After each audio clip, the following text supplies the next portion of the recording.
Assalamualaikum warahmatullahi wabarakatuh. Alhamdulillahirabbil alamin wa bihi nasta'in ala umuri dunya waddin wa ala alihi wa sahbihi ajma'in, amma ba'du.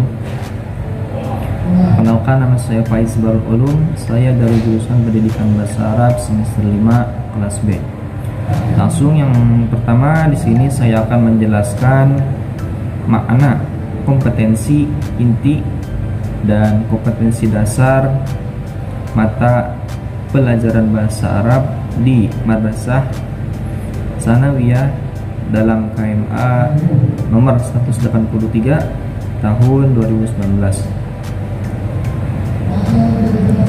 Dan yang kedua, saya akan menjelaskan mengenai kedudukan kompetensi inti dan kompetensi dasar mata pelajaran bahasa Arab di Madrasah Tsanawiyah dalam KMA nomor 183 tahun 2019.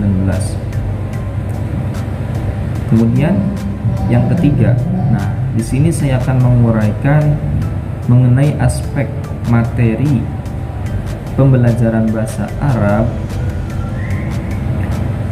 di Madrasah Tsanawiyah dalam kompetensi dasar pada tema materi kelas 7 Madrasah Tsanawiyah semester genap, yaitu dengan tema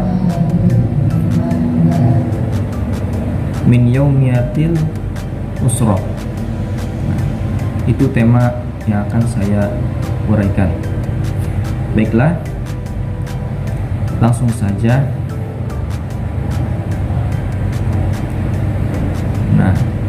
Pembahasan yang pertama yaitu makna dari kompetensi inti dan kompetensi dasar. Makna kompetensi inti adalah merupakan kemampuan yang dimiliki oleh peserta didik di jenjang tingkat pendidikannya, baik itu madrasah ibtidaiyah, Tsanawiyah, madrasah aliyah, sampai ke perguruan tinggi. Jadi makna kompetensi ini merujuk pada kemampuan siswa dalam memahami materi di dalam tingkat jenjangnya, dalam tingkat jenjang pendidikan. Dalam harapannya, yang diharapkan untuk siswa agar bisa mengikuti dan memahami letak pembelajaran dari tingkat yang mudah, tingkat yang gampang, sampai ke tingkat yang susah. Kemudian makna kompetensi dasar. Makna kompetensi dasar adalah capaian mata pelajaran, kemampuan yang harus dimiliki seorang peserta didik. Kompetensi dasar ini maksudnya yang sudah ada pada kompetensi dasar yang sudah ada pada KMA 193 yang merupakan acuan dari kompetensi inti, yang mendukung kompetensi inti pada kompetensi dasar ini siswa diharapkan bisa tercapai pembelajarannya dengan kompetensi dasar yang sudah ada di dalam KMA nomor 183 tahun 2019. Alhasil, dengan adanya keterkaitan antara kompetensi inti dan kompetensi dasar, maka akan tercapailah pembelajaran yang diinginkan. Jadi kompetensi dasar dan kompetensi inti itu saling adanya keterkaitan. Kemudian berlanjut ke pembahasan yang kedua, yaitu kedudukan Kedudukan dari kompetensi inti dan kompetensi dasar.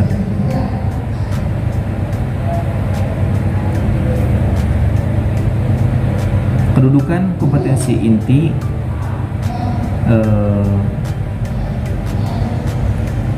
dalam kedudukan kompetensi inti dan kompetensi dasar dalam pembelajaran bahasa Arab di Madrasah Tsanawiyah, yaitu merupakan sebagai syarat bagi peserta didik untuk memenuhi standar kompetensi lulusan atau disingkat SKL, yang di dalamnya mencakup aspek-aspek, yaitu aspek sikap, aspek pengetahuan, dan keterampilan. Sedangkan apa yang disebut dengan SKL atau standar kompetensi lulusan itu, standar kompetensi lulusan itu adalah kriteria mengenai kualifikasi, kemampuan, kelulusan pada peserta didik ataupun sebagai pedoman penilaian dalam menentukan kelulusan peserta didik.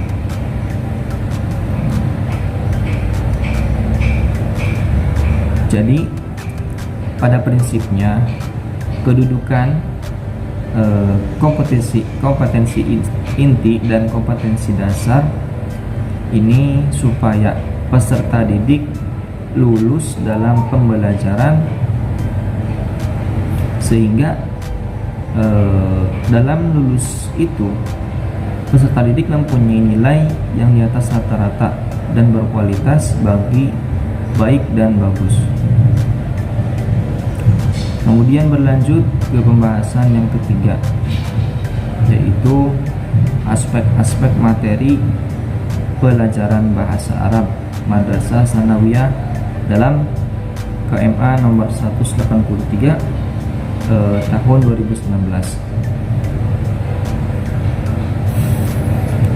Dalam buku KMA nomor 183 terdapat beberapa aspek yang dalamnya terbagi menjadi 4 aspek.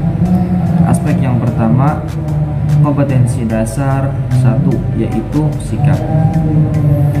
Kemudian kompetensi dasar yang kedua yaitu sosial. Kompetensi dasar yang ketiga yaitu pengetahuan, dan kompetensi dasar yang keempat yaitu keterampilan. Dari keempat aspek tadi, yang digunakan hanya pada kompetensi dasar 2 dan kompetensi 3 dan 4 saja. Kenapa aspek 1 dan 2 tidak digunakan? Karena pada kompetensi 1 dan kompetensi 2 tidak perlu diajarkan, melainkan dikembangkan. Dengan dikembangkan ini, maka secara tidak langsung akan mengikuti dengan sendirinya.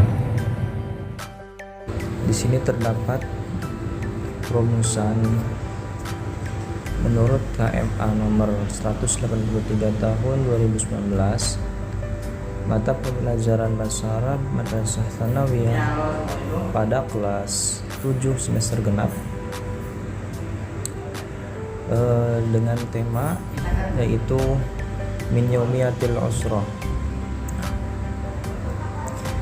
Di sini terdapat rumusan KD 3.13, yaitu memahami fungsi sosial, struktur teks dan unsur kebahasaan atau bunyi, kata dan makna dari teks naratif sederhana yang berkaitan dengan tema min yaumiyatil usrah.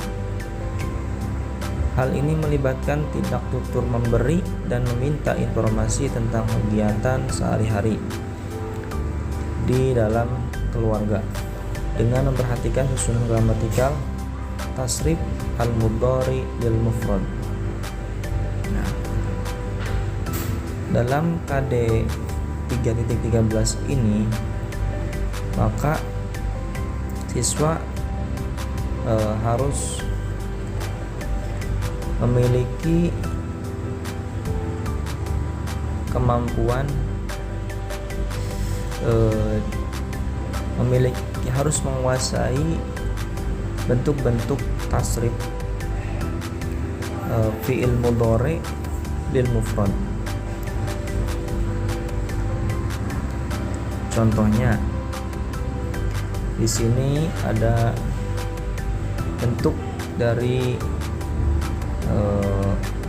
mufrad mudzakkar, yaitu tadhabu, dan mufrad muannasnya yadhabu.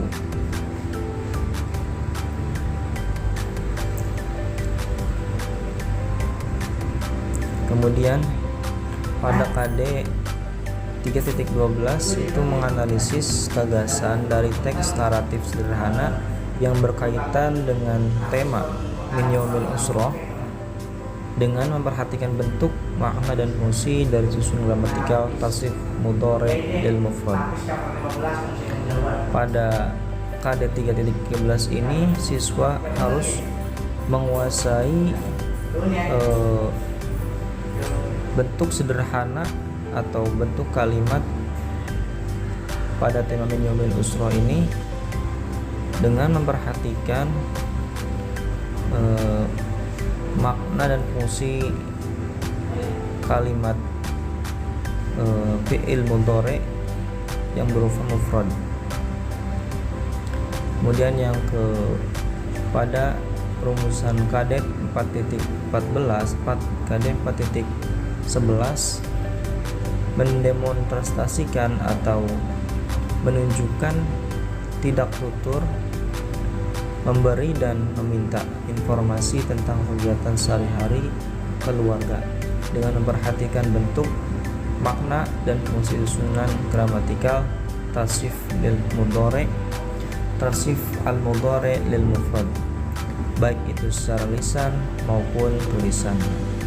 Pada KD ini siswa harus menguasai hal yang harus dikuasai, yaitu bentuk susunan atau bentuk kalimat sehingga bisa dibaca baik itu berupa lisan ataupun berupa tulisan.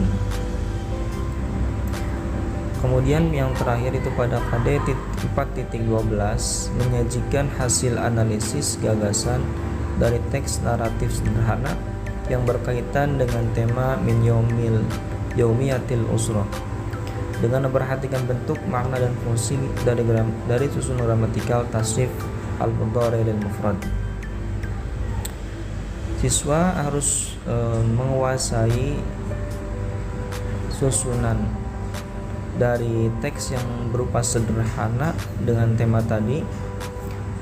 Nah, dengan memperhatikan bentuk-bentuk dan makna-makna dari susunan kalimat mudhari atau fi'il mudhari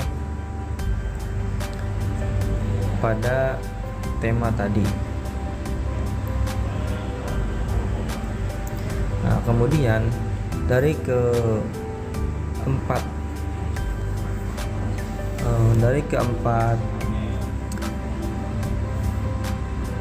susunan tadi, baik itu KD 3.11, KD 3.12, kemudian KD 4.11 dan KD 4.12 itu semuanya siswa harus menguasai kalimat seperti hana waktu sholah, ma'adha taf'alu ba'da usulaka fil maskan, kemudian atanawadul ghada wa araju ba'da turusi, kemudian asro'u sholla al-an li'annal waqta doyikun. Kemudian yang kalimat yang terakhir la tusyahidu at-talfaz qawilan. Mungkin Cukup sekian penjelasan dari saya. Kurang dan lebihnya mohon maaf.